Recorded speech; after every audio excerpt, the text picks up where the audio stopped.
Now going on to topic 2.4, which deals with point slope form. So as we go on, I'll fill you in, and this will be a little lesson to introduce what we're going to be doing. Again, if you see this after the class, this will be a review, but we'll use it to present some of the stuff that's here as well.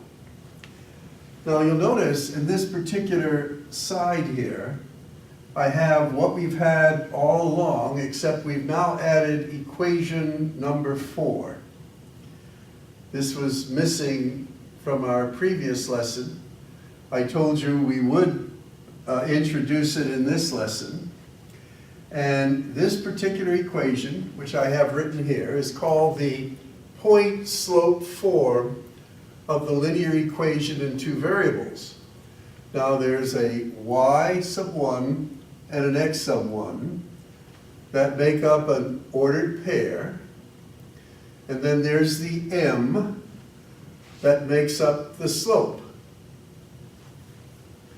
And we're going to use this equation when we, in example 7 that we'll get to shortly, where we know the slope and we know one point, and they're asking us to put that this information into, let's say, slope-intercept or functional slope-intercept form. And even in some cases they may have asked us to put it in standard form. We haven't done a lot of that yet, but it's something to think about. Some of these other words we'll mention as we go along, and you'll see with the examples they fit in much better than to try to show them now. But for now, this is point slope form, which is one of our vocabulary words. You already know slope, and you know one ordered pair.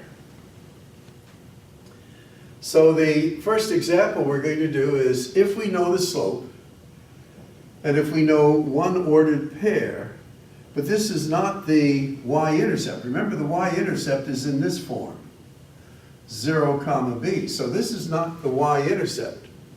And you might say, well, what is this? Well, this is just some point on the graph, but you want the line of that equation to go through that point. So how do you do it? Well, the first thing is you plot this point, which will be -3, 1, 2, 3, and then up 1. It's going to be a point right there. Now notice it's not the y-intercept, it's just a point on your rectangular coordinate plane. And then now the slope, and we knew this from a previous lesson, it's 2 over 1. And using the technique of doing the run, remember slope is y over x, which is rise over run. If we do the run first from this, we go over 1, and then now we go up 2.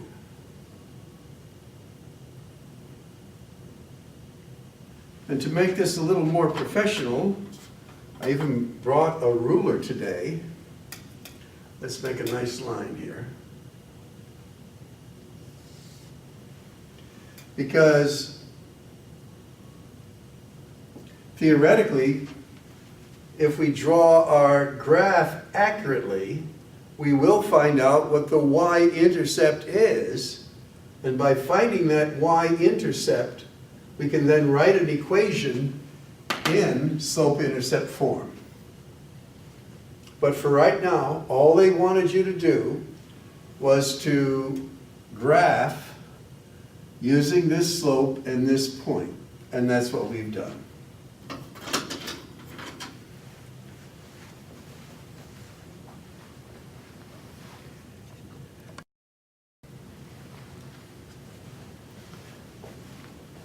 For number 8, we're doing the same thing.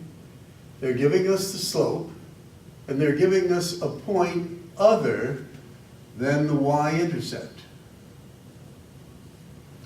So they want us to graph this. So we're going to graph this point. We go over 4, down 6, and there's my initial dot. And then my slope is a negative 1/3. So I'm going to go to the left 3, and I'm going to go rise 1. And this is my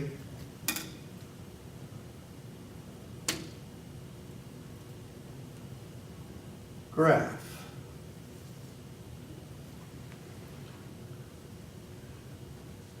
Now, notice it doesn't appear that the y-intercept is actually on a grid line. So this is going to be some sort of fraction here. But that's the graph.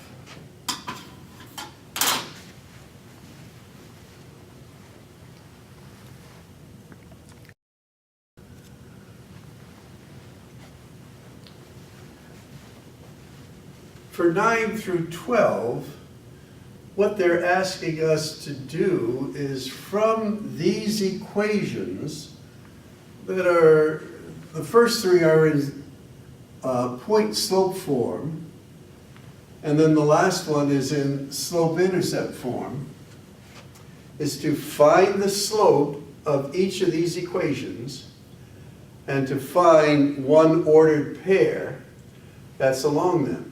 So in a sense, they're asking us to find x sub 1, y sub 1. Now it gets a little tricky, and you'll see why as I go through the examples. First, let's list the slope here.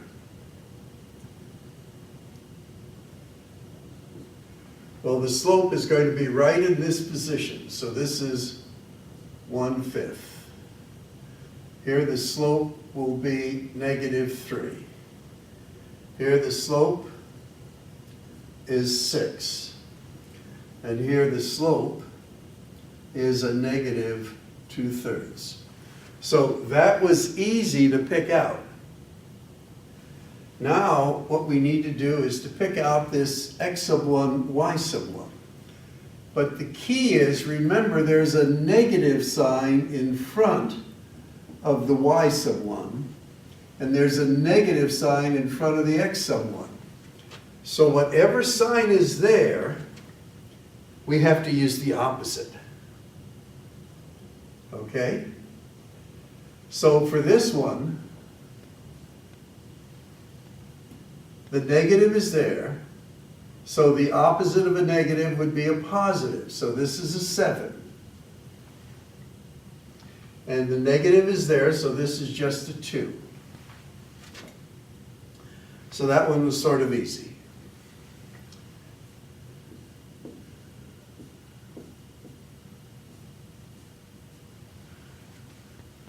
Now for this one, notice that this started out being a negative of something in the parenthesis. Well, what did we say? If this is a positive now, and it used to be a negative, it had to be a negative of a negative. So this ordered pair here, and notice what I've done here, I reversed those. I'm glad I caught that. You got to put the x first. 2 and 7. There you go. Should look at my notes. Because we're dealing with the y first, we have to put the y over there, the x over there. So this is the opposite. So this is going to be a -3. And this one is okay, it's just going to be it's a negative of what a positive would be, so it's going to be a 1. So it's sort of opposite signs. If this sign is negative, over here it's positive. If this is negative, over here it's positive. If this is positive, over here it's negative. If this is negative, over here is positive. Think of it that way. But this is what's going on anytime that it's a negative, that it was the opposite of a negative, made it a positive. So if this is a positive, this will be a negative. If this is a positive, this will be a negative. And notice I'm putting them in the right place. I apologize for that error there. Okay, now this one's a little tricky because it's not quite in this form. But notice, does this have a b term? And the answer is no. So when we said there is no b term, then it's going through the origin. If there's no b term, it goes through the origin. So 1 point from this will be the origin. And I believe if you check the answers, those are the answers.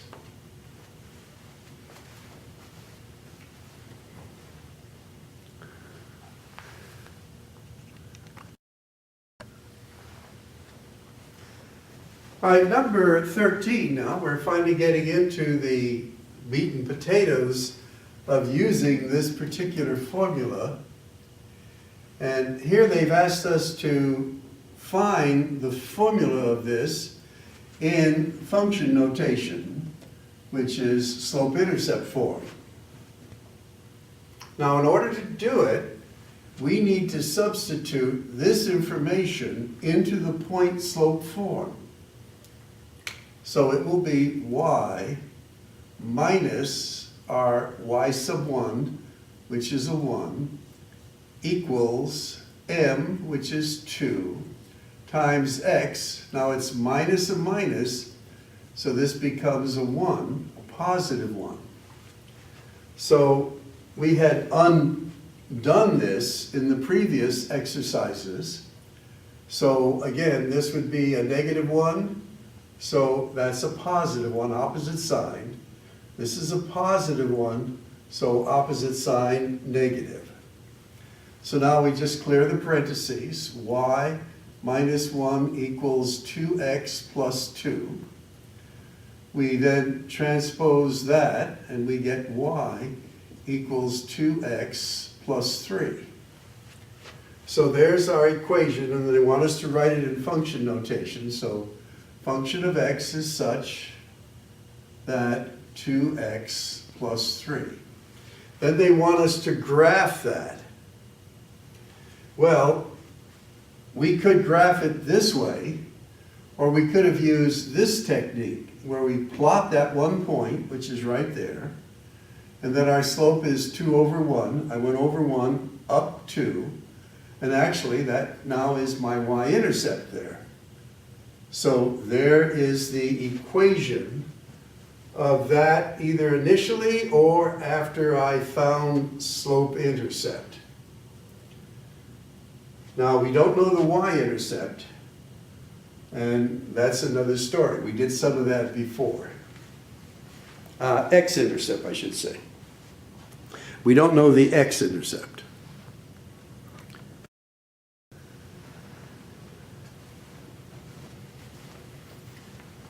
For number 14, our slope is a negative 3/2, and the point we want to include in that line is a negative 2, negative 3.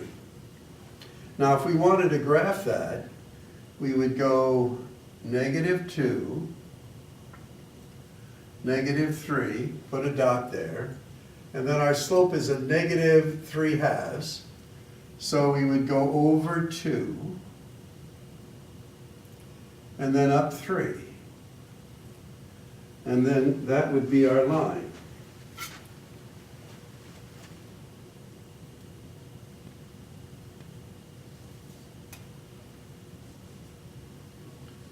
Now again, I'm not using graph paper. The use of graph paper makes this work out very well. But what I've done is I've put it in the form here, and using our point slope form, I've replaced things already.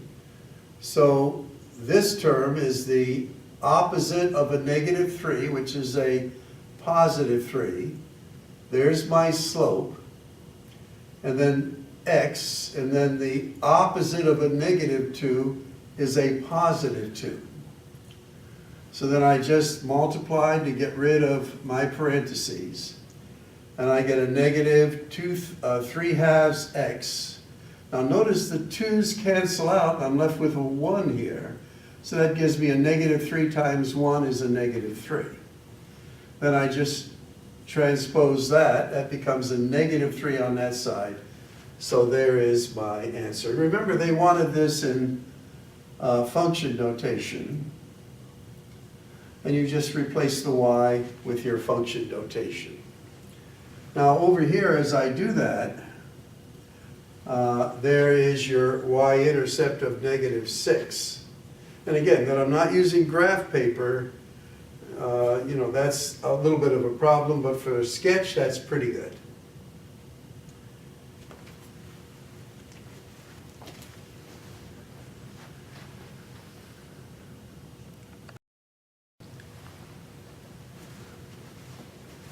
I'll do this next one for you in full detail so you can see how it's done. But here they're giving you 2 points, so we don't know the slope.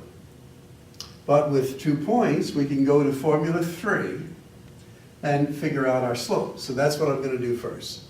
So it's 3 minus 6 over 1 minus 3.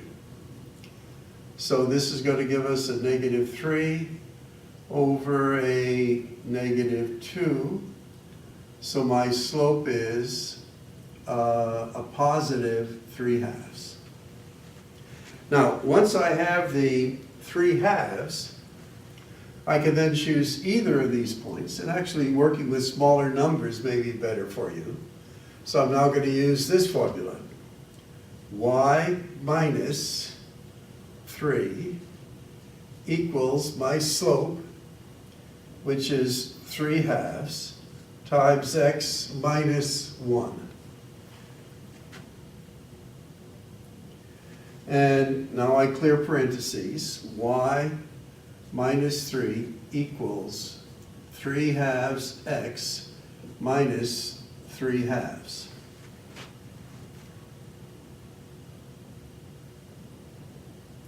And now I transpose this to the other side. And I'm going to transpose it as a positive 3, but I'm going to say a positive 6 over 2. And you might say, why have I done that? Well, because I have to deal with adding and subtracting fractions here. So I need a common denominator.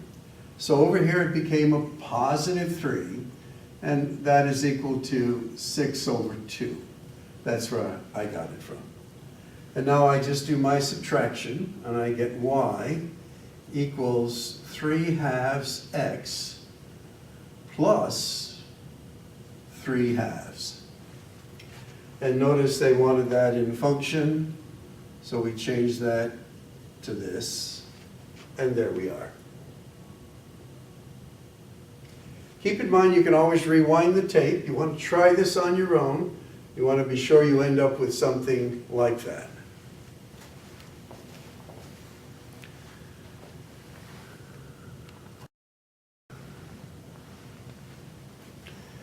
I'm going to skip 16 and 18. They're done the same way. But I thought 17 was sort of interesting. Take a moment to look at these 2 ordered pairs, and what can you tell me from them? If you figured it out, this is your x-intercept, and this is your y-intercept. Okay, so if you wanted to graph these, 0, 4, 1, 2, 3, 4, dot there, 1, 2, 3, dot there, and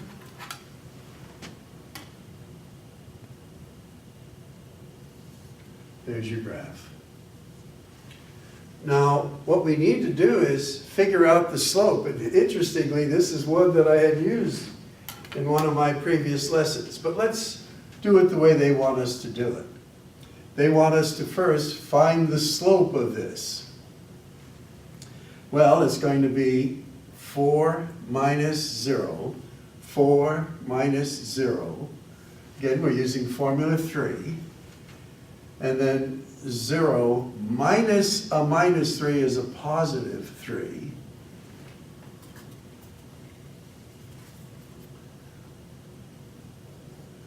So our slope is 4/3.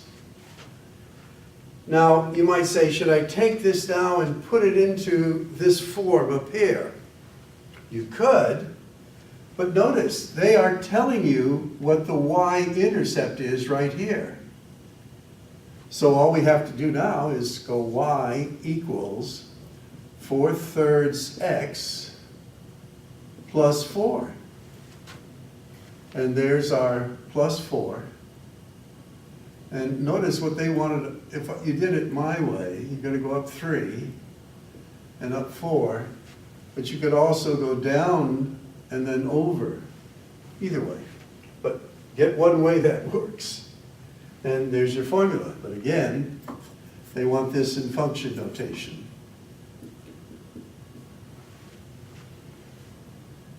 So I wanted to show you this one, but you'll have some practice doing this and lots of quiz bees and things to get you on the right track. We're now going on to some of these other terms.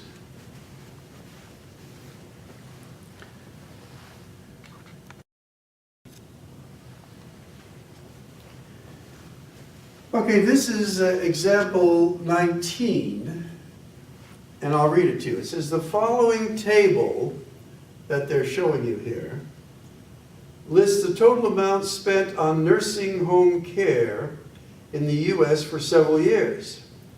Use this data in a table to draw a graph. Then estimate the amount spent on nursing home care in 1997, that would be this year, and what might be spent in 2003, which would be up there somewhere. It's not even on our graph. So, what strategy do you use for this? And by the way, these are in billions of dollars. And these are years. So what I did is I plotted what it had for 93, for 95, for 97. Oh, I didn't put in for 97. I put in for 99. I put in for 2001 and 2003. I didn't put anything there yet. Okay. Now, I'm going to take my ruler, and I brought that for a reason. I'm going to see if these lines sort of line up.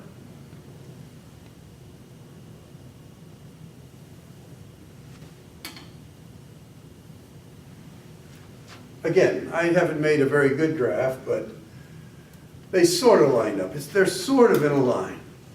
So we could say that the increase that's represented here in billions of dollars as you go through time is linear. And in many cases, sets of data, we have amount and we have time, can be plotted. Now, one of the examples we're not doing is one in which the data looks like this.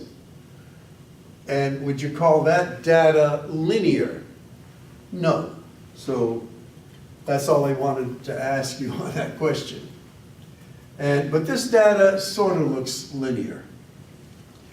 Now, they're asking us to look at this data and figure out what was spent in the year 1997.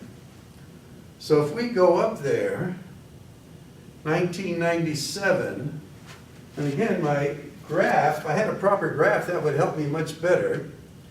Something like that. So over here, and now I'll go over this way.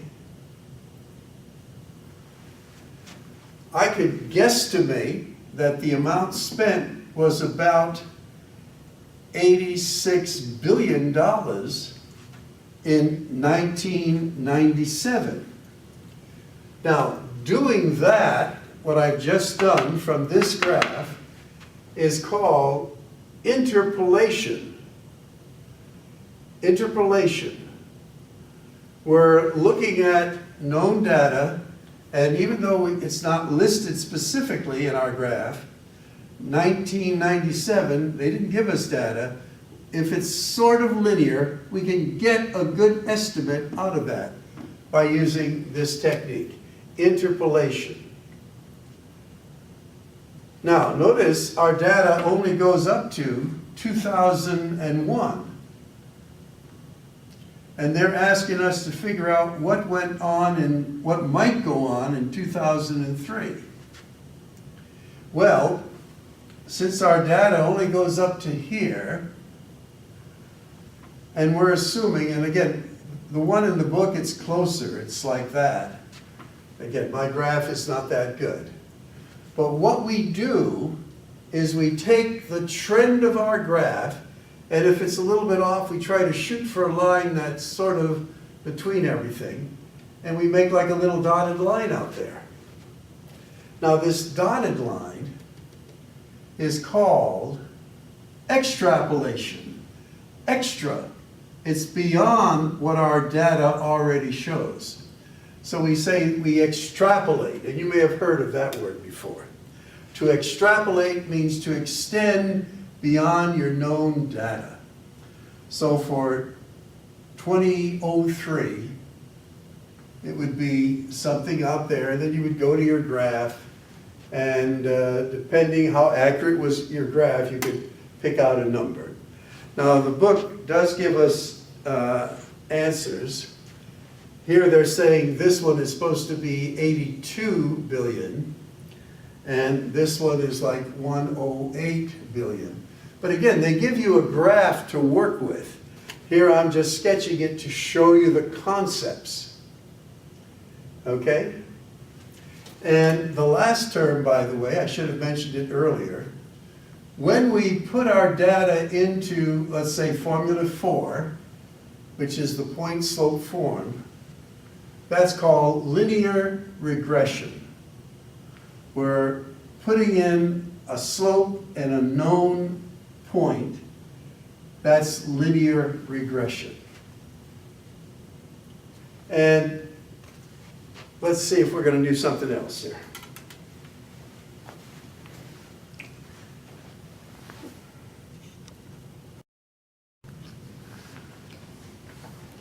Yeah, we're skipping a few. We're not going to include some of the really difficult ones in this course. But 22, I think you can pick out. And they're asking, determine if the data of each graph appears to be linear. It looks like a straight line to you? This is linear. And this one, if you were to connect the lines, that's not linear.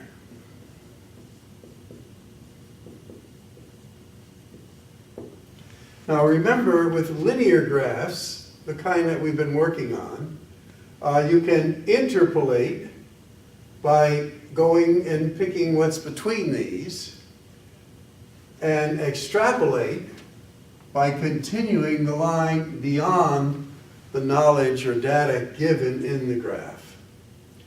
And here you're assuming, when you extrapolate, that that trend would continue. Well, this completes our presentation of Chapter 2. We don't do Section 2.5, which deals with all sorts of manipulative actions with function. So I think this is something that we can handle and hopefully is useful for you.